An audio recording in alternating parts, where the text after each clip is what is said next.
Kayo po ba mga bossing ko ay isa sa mga mahilig sa mga pampaswerte at nag-iisip ka sa ngayon kung paano kayo makaka-attract ng swerte?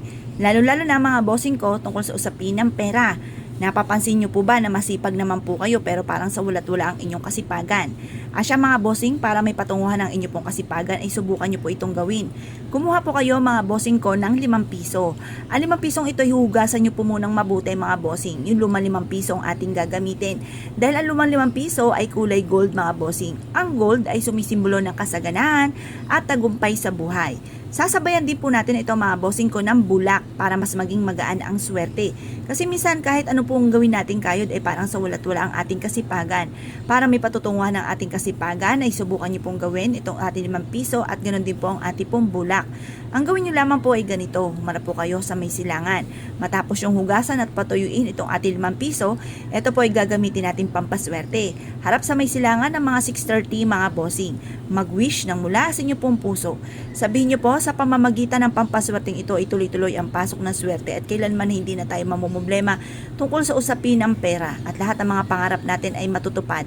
Itapat niyo po na kagaya po nito ang aking pong ginagawa ang gagawin po ninyong pampaswerte. At pagkatapos mga bossing, pero kung halimbawa madagim or kaya parang umaambon, basta umaga at sa may silangan kayo nakaharap mga bossing ay pwede na po yan. At pagkatapos mga bossing ko, i-wish nyo na lahat ng gusto ninyo. Halimbawa, magkaroon ako ng sarili kong bahay na malaki.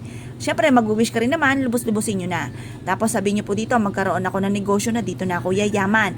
Magkaroon ako ng mga bagay na matagal ko nang pinapangarap. Maliligtas kami na aking buong pamilya sa anumang kapahamakan at magkakaroon kami ng napakahabang buhay. Mag-wish na po kayo na mula sa inyong pong puso. Kung anong binubukan ng bibig ay siya rin po tinatakbo ng ating isipan at magmumula sa ating pong kalooban ang ating mga kahilingan mga bossing. Pagtapos na po kayong mag-wish ay ibilad ito sa sinag ng araw hanggang alas 8 ng umaga. Makalipas ang alas 8 ng umaga, tara na po mga bossing ko at isiksik nyo po ito sa inyong pong bulsa, ilagay sa inyong pong pitaka or sa inyong pong bag, dalhin kahit saan kayo magtungo. Pwede rin naman po pag kayo itutulog na ilagay ito sa ilalim ng inyong pong unan. Ang dulot po nito ay napakaswerte. Ngayon po kung kayo pinaniwala at nais po itong gawin, subukan nyo po ito mga bossing ko at mag-wish ka lang mula sa inyong pong puso at intim na panalangin. Ngayon po mga bossing kung kayo pinaniwala at nais po itong gawin, huwag na po kayo magpatumpik-tumpik pa. Subukan nyo po ito at proven po ito na napakaswerte.